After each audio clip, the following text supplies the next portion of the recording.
All right. Welcome to another episode of the Embracing Joy podcast. I'm so excited to have our return guest, Dr. Erica Bove, here with us today. Thanks for joining us, Doctor. Thanks, Dr. Mata. It's so great to be here. Thanks. So, our episode today is talking about how people can find joy in high achievement, which is a topic that holds to most of us and most of our listeners who are high achieving professionals who are trying to find a balance between achievement and joy. So, before we get started on this important topic, let me tell you all a little bit about our guest, Dr. Erica Bove. She's a double board certified OB-GYN and reproductive endocrinologist physician at the University of Vermont. She's also the CEO and founder of Love and Science, Thriving Through Infertility. She has a keen interest in marrying an evidence based approach with intuitive knowing in the context of a trusting relationship. She empowers women physicians to build their families with confidence, self compassion, and community. And her mission is to help support the healers. What a noble mission. Thank you. So now that we know who our guest is and how she's an expert on this topic, let's start with our warm up game. So, our warm up game, we'll say the first word that comes to mind on the count of three, and we'll see if we can say the same word. Okay? One, two, three. Peace. Frosting. Frosting. Oh, nice. Peace and frosting, something that connects the two somehow. Okay. One, two, three. Cake. Birthday. Cake. Cake. Okay. So birthday and cake. Something that connects those two. One, two, three. Life. Party. Oh, party. You Yeah, said that's life? I said life, like getting older. Oh, Life. yeah. Life and party. Something that connects those two. One, two, three. Celebrate. Celebration. Yeah. You got it. That's so fun. Yeah, celebration. So that's cause for celebration. Yay. Yay. Yay. So let's go right into our questions. So we Yeah. talked a little bit about in our previous conversation about how joy can coexist with high achievement. So you're a physician and founder of Love and Science. How do you personally balance the pursuit of excellence in your work with some moments of joy in your personal life? Oh, Dr. Makta, this is such a good question, and actually one I'm really working on right now. I think that I truly think I'm very mission driven and purpose driven. And that is really a blessing, really, because I'm so grateful to do the work that I do. And it is really hard for me to turn my brain off, especially when I get excited about something or I get that dopamine hit of, high achievement. And so one thing I've been thinking about more recently is like, how do I feel in my body when I'm doing something? Do I feel like restricted or do I feel expansive? And so one example is like when I was in medical school, I would like write all my notes in this very tiny writing and it was all very like I don't want to say perfect because it wasn't perfect, but it was like my attempt at controlling all the things, right? And it was all the check boxes and all the lists and all the outlines that were just so, right? And that's a very like there's not a lot of room in there for spontaneity or freedom or like a moment of delight like we have in joy. And so as I am evolving, I'm saying, how can I still be me and set my goals high and reach for the stars and also give myself permission to rest, give myself permission to not be working 24/7, to take, even, one of my goals is to take like half a day every week where I'm no good to anybody. I mean, it's funny, like I get coached on this to say, okay, Erica, you can't look at your to-do list. You need to just be, you need to be in the moment and like don't be useful. And that's actually been really, really wonderful and challenging at the same time. So I think that's the heart of your question. I mean, I can share, okay, how do I, find joy in my personal life and how do I stay high achieving at work and all those things? I think part of it is that I seek joy everywhere. And so, like, for instance, today even was like a long day in the operating room, and I had like moments of connection with the secretary and the patients and my fellows and the OR staff. And there was that achievement of like, wow, look at all the surgeries we did and look at all the good that we did for people's uteruses. But it's also like those moments of connection. So, and that's like at work, that's not even like at home and seeking out those moments of connection at home. But I think some of it is actually like we try so hard to have these like, okay, this is work and this is life and these are these divisions. But I think for me, it's more about saying, okay, how can I be in the moment, be present, take what that is. Maybe it's a sorrowful moment, maybe it's a joyful moment, maybe it's there's laughter, maybe there's pride, whatever it is. But whether I'm at work or whether I'm at home, like creating spaces for those connective moments, for that silliness, for that play, for that, celebration of an achievement. That's how I think I'm seeking it out right now in my life. And to say, okay, if I start to feel restrictive and obsessed with my to do list and trying to control all the things, that doesn't feel good in my body. So then I got to take a step back and say, okay, what do I need right now? This is me trying to control. I can't control all the things. Maybe I need to spend time and listen to music and feel my feelings.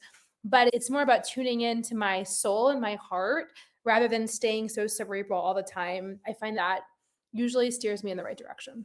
I think that's an excellent answer, and really excellent about staying present and Mhm. finding joy in all of the moments, both at work and at home, so that Yeah. you're not restricted to saying, "Oh, this is the only time that I can experience joyful moments." But Yeah. being aware and having that knowledge of awareness of joy when it happens, I think that's key as well. With that being said, many women physicians face burnout due to the pressure to excel both in personal and their professional lives. You said some strategies that you have that Yeah. as far as like taking a half a day off to not be useful. Are there any strategies that you Yeah. recommend for Sure. cultivating some joy for these women that might feel overwhelmed with the expectations of excelling both at home and at work? Mm. That is also such a great question. I will just say, share, you sent some of these questions to me ahead of time, and I had so much fun journaling about them too. And I encourage anybody who's listening to this podcast to like take some time with Dr. Monta's questions and just get curious about yourself. So I think for me, the first thing that came to mind was that we have to know what brings us joy. So I actually have like lists of joy, like things that bring me joy, like a joy 10 list, a joy 20 list. And when I can write down, okay, flowers bring me joy, like not just like seeing them, but like smelling them, like going to botanical gardens, that brings me joy. Music brings me joy. Exercise brings me joy. Quality time with people I love brings me joy. Dogs bring me joy. Like there's so many things. Watching a sunrise, watching a sunset, like hot tea, which I have actually right next to me right now. There's so many things that are on my joy list that might just pass me by if I wasn't thinking about them. But because I take time regularly to be like, what actually brings me joy? It doesn't take a long time. It takes maybe 5 minutes to make a list. But then I seek those things out daily. And I'm very good at like discipline. I think that there's freedom and structure. And so, like, there's certain things that every single day I'm like, I'm going to do something that brings me joy every single day. Maybe it's that I savor the coffee that I'm drinking in the morning. Maybe it's that I stop and, look outside and see a tree that's starting to bloom. It's springtime as the time of recording. And gosh, these winters are so long up north where I live. And it just the sight of a blooming tree is just like, it just takes your breath away. So I think understanding like what brings you joy, and that list is going to be different for every single human on this planet, but then making sure to do one of those things every day, not just to check it off the list, but to like savor those things in my body. That's one thing that I found really, really helpful. Another thing that I would recommend is to have certain non-negotiables. Like for me, I start my day every single day. And again, this not everybody has to do this, but this works for me. I get up, I start my coffee, I put on my meditation. I have an app. It's about 10 to 15 minutes every single day. And if I ever miss that, like I'm off kilter all day. And when I pray, when I meditate, when I pause, that really allows me to like understand how to find my breath in the day, right? So, like, say I'm in the operating room and something gets stressful, I find my breath. Say I'm having a hard conversation, I can be the watcher in that conversation and not have to get so reactive. And so for me, that 10 to 15 minutes of meditation time every single day is sacred. And that's what then allows me to find the joy as I'm going about my days. And the not just the joy, but like that place of grounding and that spiritual plug-in that I think so many of us can get lost in the busyness of the days. That's my discipline that keeps me connected and keeps me strong so that whatever might come that day, like I know I have the strength to handle it because it's not even just my strength, it's like strength of that which is beyond me. So that's another suggestion. Another suggestion I have is to create a gratitude practice. I've been doing this for about maybe 8 years now, which is crazy to say how long it's been. But my best friend asked me if I would be her gratitude buddy during our divorces. And I kind of laughed. I was like, what is that? What is a gratitude buddy? And she sent me an article on it. Like, you basically identify 3 things that you're grateful for every single day. And then you share them with another human, like in some form, text, call, whatever it is. And I agreed to do it. I said, I'll trial it. I don't want to commit to it, but I want to trial it. We started doing that in 2018. To this day, we are still doing it. There's not a day that we don't have 3 gratitudes. Sometimes it's actually hard to stop once you get going. And the amazing thing about gratitude, and if you know me, I'm not Pollyanna at all. This is not, pie in the sky, anything. This is very evidence based. The cool thing about gratitude is that when we are authentically grateful for something, then we start to notice things in our life that could like contribute to that gratitude list. So like I might not necessarily appreciate like a cool breeze, or say I was driving last night and I saw the sunset over the mountains. Those moments might pass me by otherwise, but I'm wiring my brain to be a magnet for the things that are beautiful, the things that are going well, the things that bring me joy. And so those things don't go unnoticed, right? My negativity bias pipes down and I start to notice the things that are going really well. And sometimes it's like truly the simplest of things. It doesn't have to be anything grandiose or complicated. Sometimes it's truly like just I sat in silence for 10 minutes and that was beautiful. Or, somebody, gave me a really nice smile that I didn't know, like whatever it is. But having a gratitude practice, and you can do it just yourself. I know people who like write 3 things down in a journal, and I'm not knocking, that's a beautiful thing. But there's something about sharing those 3 gratitudes with another human. And like, I appreciate her gratitudes. She appreciates my gratitudes. We have this human connection every single day. And my goodness, are we devoid of human connection these days? And so, having a gratitude practice for me is something that is like an antidote to burnout because it brings in more of the good in my days. I notice the things that are actually going well. And, it doesn't mean that I don't overwork. It doesn't mean that I don't still have moments that are really, really hard, but it's almost like a buffer that is a recipe for joy, a gratitude practice. I think a couple more things I found useful as I was thinking about this. I regularly carve out time to dream and then to plan. And so that's my way of saying, okay, I can like explore the things that I might want to do. Like I'll take maybe a day every 3 or 4 months or something like that and just write down on a piece of paper, like, maybe I could do this, or maybe I could do that, or maybe I could spend a weekend with my best friend, or what would be fun. And I just like think about maybe I could go on this retreat or this kayak trip of women explorers or whatever it is. And I just get excited about what I could do. I'm not going to do all the things, but when I start to get excited, then I'm like, okay, well, what weekends are free? And when I'm divorced, when do I have my kids? When do I not have them? And like all those sorts of things. And then those things start to come into fruition. I might say to my best friend, hey, I have a few weekends free. I'd love to find time in the next 6 months to see you. And then all of a sudden a weekend's on the calendar.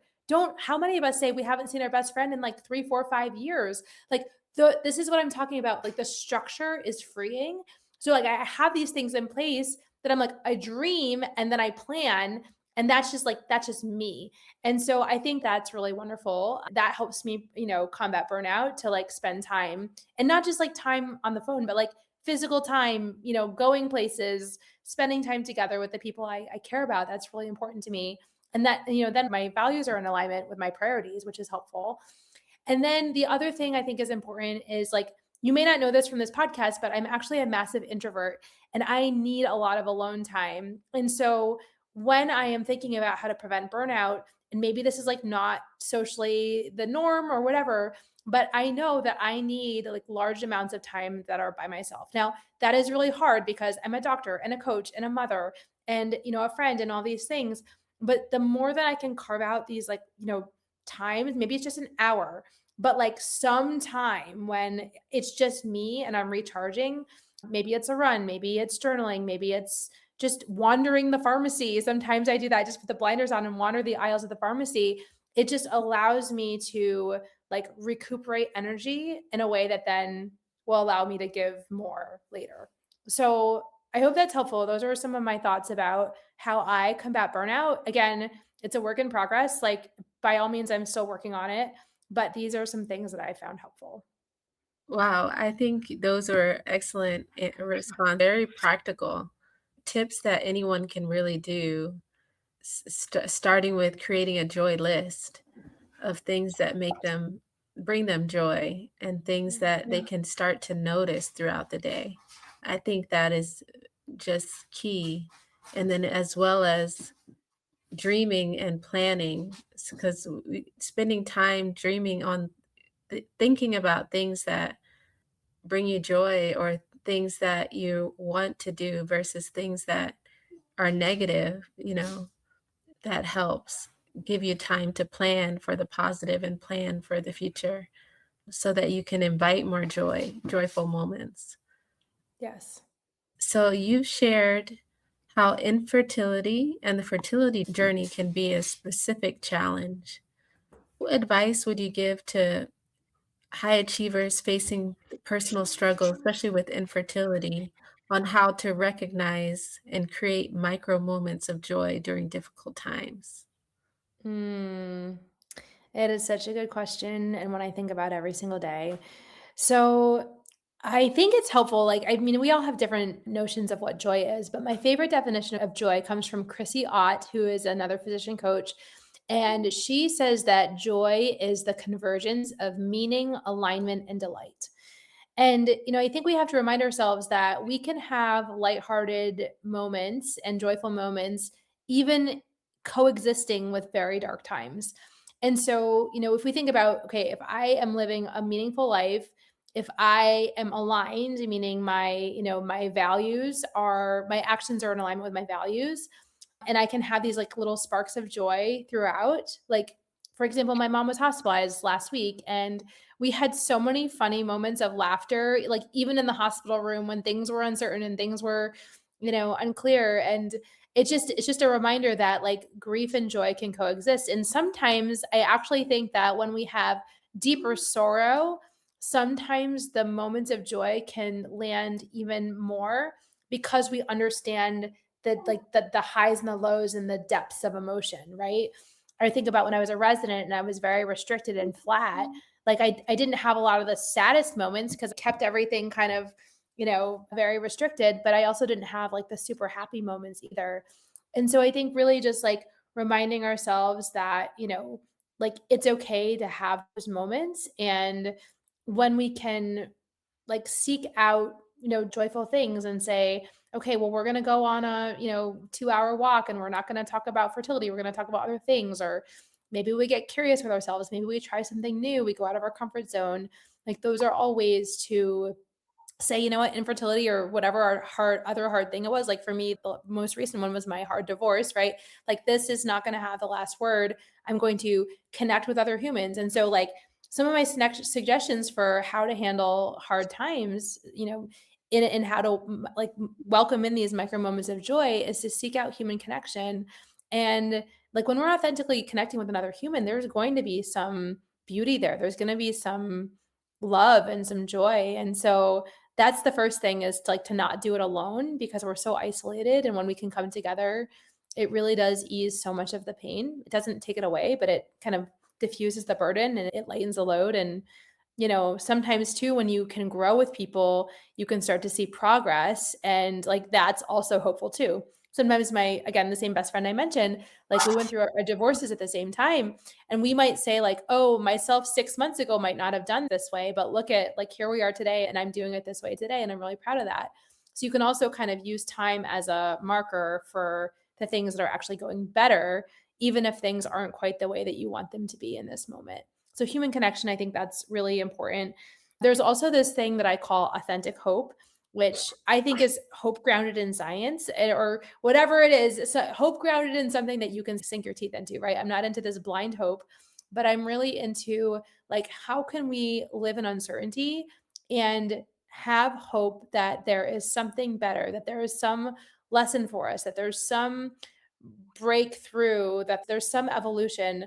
Like it may be different for people in different circumstances. I always try to help my fertility clients say, okay, like, why does it make sense for you to keep going? What is in your story? Why does your REI believe in you? Why do I believe in you? Like what's going on there? How can we remind ourselves why it makes sense to keep going? Why there is actually authentic hope, not just like fake hope. And that really helps people. And so, that I would offer to anybody in any hard situation is that like looking for reasons to say, okay, well, maybe something is going to get better. Maybe it's possible that, it's not going to be this hard all the time. And I think that can be really useful.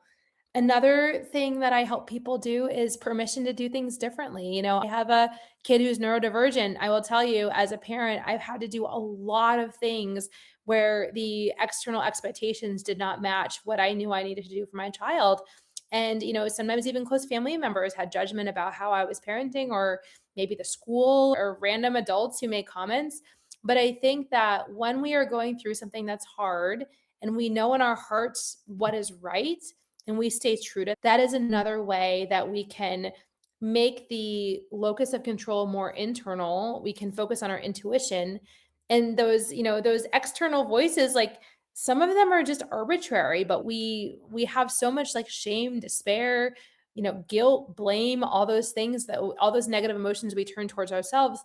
A lot of that comes because we're trying to like meet some external standard. And so if we can think about, okay, what's the pain of the situation, which is the thing itself, right? And then what's the suffering that I'm imposing on this? Like, for instance, what are the stories I'm making up about myself, about how I'm not good enough, or, how I'm not handling this in the best way possible?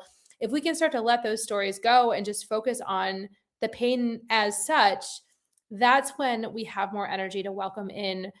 Maybe want to go for a walk someplace beautiful. Maybe we want to go for, go exercise. Maybe want to eat a delicious meal, call a friend.